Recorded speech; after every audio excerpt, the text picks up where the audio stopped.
L'Assemblée nationale française rend publique sa très riche collection d'affiches révolutionnaires, des affiches omniprésentes dans les rues de Paris après 1789. On en parle avec l'historien Bruno Fulini, l'invité du Grand Angle.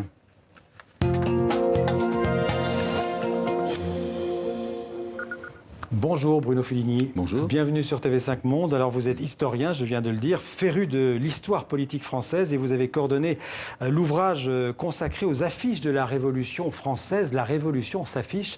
C'est aux éditions Fayard en partenariat avec l'Assemblée nationale.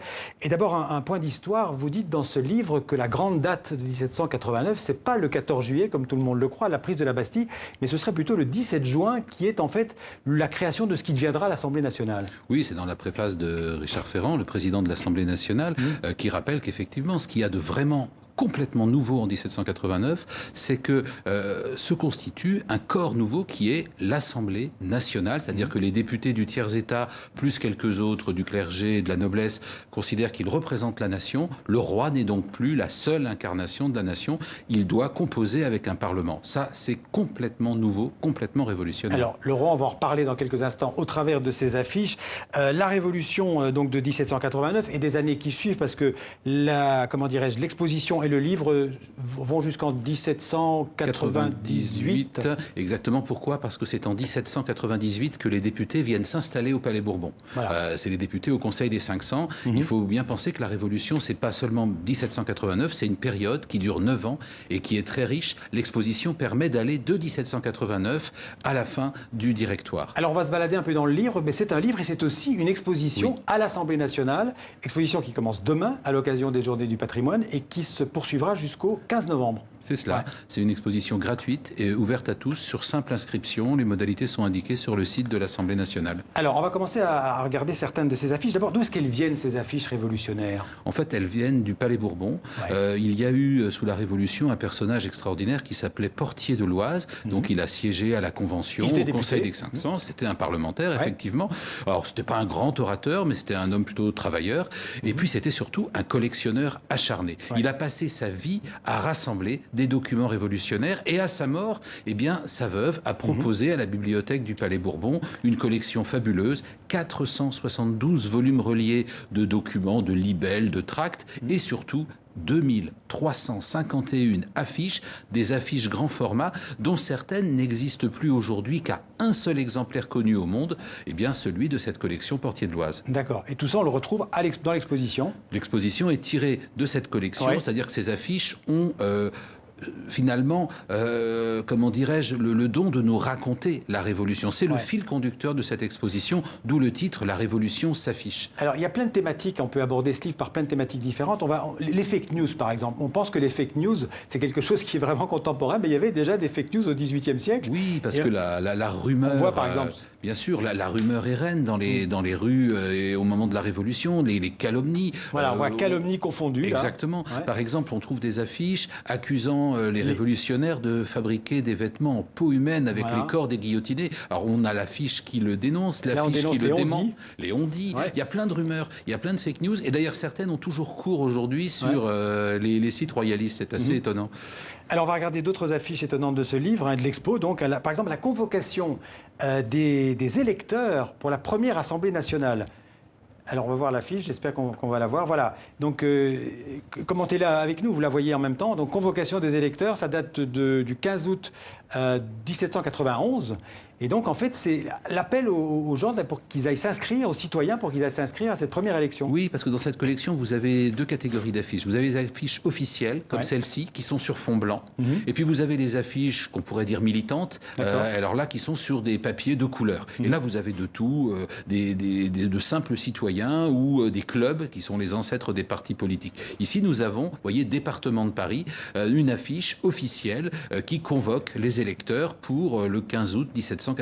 Alors on remonte un fil chronologique puisque quelques années plus tard, je crois que c'est 1792 aussi, fin 1792, c'est celle qui annonce, on va la voir, que le roi, donc le roi Louis Capet est suspendu, comme on dit, et retenu en otage. Voilà, donc l'Assemblée nationale déclare que le roi est suspendu et que lui et sa famille retiennent en otage. C'est quand même... Oui, là c'est vraiment un document historique extraordinaire, hein, parce qu'on est en train de passer de la monarchie constitutionnelle à la République. Donc cette affiche-là, vous voyez, c'est un témoignage capital de notre histoire. Ça marque un moment vraiment clé de l'histoire de France. On peut dire que les affiches, à l'époque, c'est vraiment le moyen de communication par excellence. Oui, parce que d'abord, les monopoles ont pris fin, les privilèges ont pris fin, donc tout le monde peut avoir son affiche, faire composer son affiche, apposer en toute liberté son affiche. Les monopoles d'imprimerie, vous voulez dire? Oui, tout à fait, tout à fait.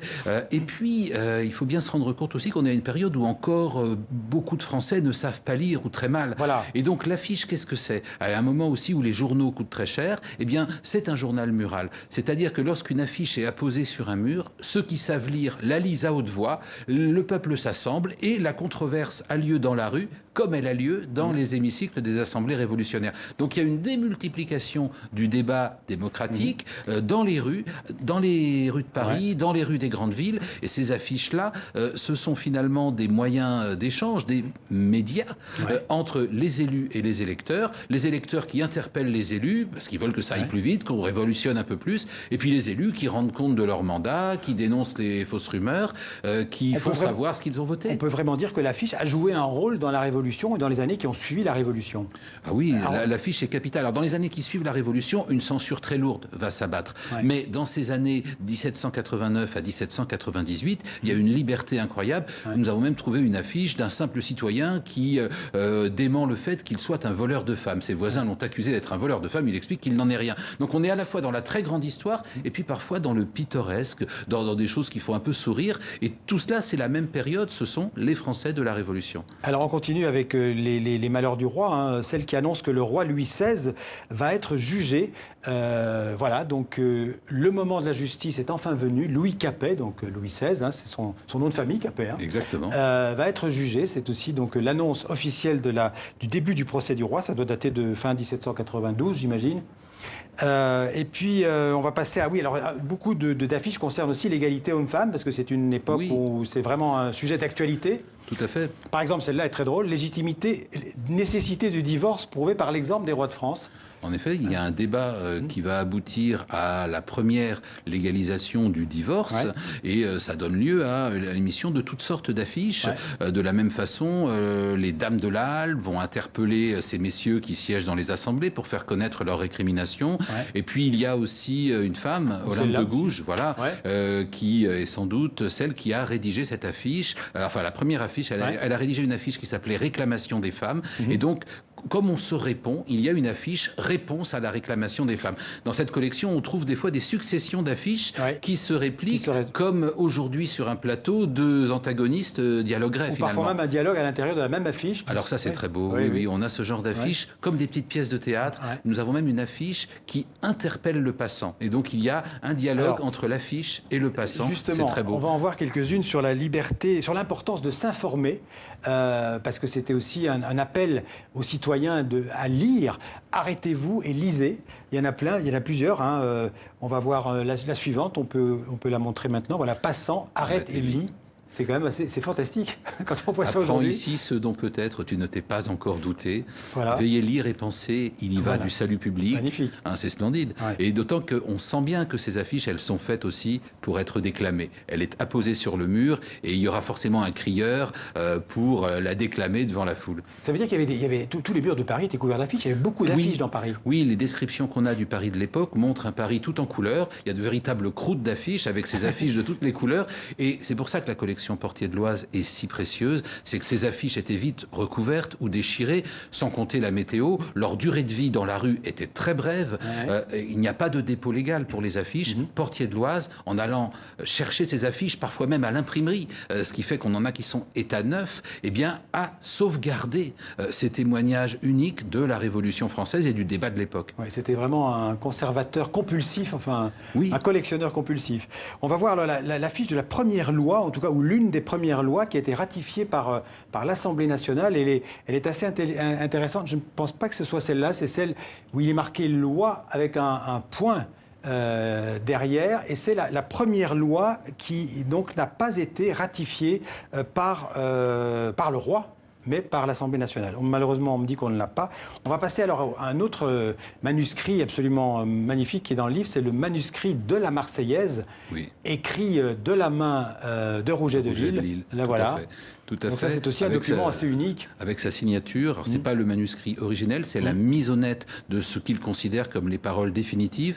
Car dans cette exposition, les affiches sont le fil conducteur, mais il y a aussi des manuscrits très précieux. La Marseillaise par Rouget de L'Isle, l'authentique exemplaire du serment du jeu de paume, qui est vraiment l'acte de naissance de la démocratie en France, ou bien la relation manuscrite du procès de Louis XVI avec les députés qui votent et les verdicts en face. La mort, la détention perpétuelle. Ça c'est dans l'exposition. C'est dans l'exposition aussi. Ce sont des documents extraordinairement émouvants. On y trouvera aussi des objets et des œuvres d'art. Alors la France, à cette époque, à partir de 1792, elle est en guerre aussi contre plusieurs coalitions étrangères. Elle a besoin d'armes, elle a besoin de munitions, elle a besoin de soldats. Et elle le fait savoir, à nouveau par voie d'affiche, avec par exemple le Comité de salut public qui appelle à des cours révolutionnaires et gratuits pour apprendre à fabriquer de la poudre et des munitions à base de salpêtre. Oui, il y a beaucoup d'affiches qui appellent les citoyens à recueillir du salpêtre dans leur cave, à fabriquer de la poudre avec ou à le donner. Cette magnifique affiche, Tremblay, tyran, la foudre se prépare. Et la foudre, c'est la poudre que l'on fabrique justement avec ce salpêtre. Donc il y a une mobilisation de toute la population, pas seulement pour aller combattre, mais pour, en quelque sorte, ravitailler les combattants en leur fournissant des quantités nécessaires de poudre. Alors l'Assemblée nationale, elle avait un trésor. Comment on a mis 230 ans, parce que ça va être le 230e anniversaire de la Révolution, pour les rendre publics pour la première fois? Alors, la collection Portier de l'Oise a été définitivement acquise en 1832. Simplement, elle est terriblement encombrante. Il n'est pas évident même simplement de la consulter. Alors maintenant, toutes les affiches sont numérisées, donc les chercheurs peuvent les consulter sur un écran. Et puis ces originaux, il fallait bien sûr les montrer tout en les protégeant. Donc ils sont sous des vitres protectrices, encadrés. Et puis il y avait une scénographie qui était nécessaire. Sinon c'était compliqué. C'était des dizaines et des dizaines de boîtes et de cartons. Là, ces affiches sont déployées dans un parcours qui figure en quelque sorte les rues de Paris. Et donc en même temps que vous avancez dans l'espace, vous avancez dans le temps de 1789 à la fin de la Révolution. Et vous voyez ces affiches à hauteur d'homme, comme si elles étaient sur les murs dans les rues, finalement. Bruno Feligny, vous êtes un passionné de l'Assemblée nationale, vous y travaillez. D'ailleurs, vous avez écrit plusieurs livres sur les députés, sur le Parlement, sur les élections. D'où vient cette passion pour la chose parlementaire ? L'Assemblée nationale, c'est le foyer de toute notre histoire moderne. Depuis 1789, justement, il y a des sources extraordinaires. Sur l'exposition, bien sûr, de grands historiens sont venus nous prêter leur concours. Jean Tullard, Pierre Cernat, Emmanuel de Varesquiel, Anne Simonin, Annie Jourdan, Laurent Cuvelier, sans compter Alain Veil, qui lui est un spécialiste de l'affiche en général. Donc, mon rôle est modeste. C'est un rôle simplement, je dirais, d'impulsion. Mais après, il y a eu vraiment au total une centaine de personnes, si je compte tout le monde, qui ont travaillé sur cette exposition, qui est vraiment une production de l'Assemblée nationale et d'ailleurs qui a été approuvée par son bureau à l'unanimité. Ça, c'est intéressant. Ce qui est un fait assez rare. Oui, c'est intéressant parce que ça montre que la Révolution, eh bien, on a besoin aujourd'hui de la connaître, de la faire connaître pour qu'on cesse de raconter tout et n'importe quoi sur la Révolution française. Merci Bruno Feligny. Je rappelle donc l'exposition est gratuite. Il suffit de s'inscrire sur le site de l'Assemblée nationale et c'est jusqu'au 15 novembre, donc à Paris. Merci beaucoup. Merci à vous.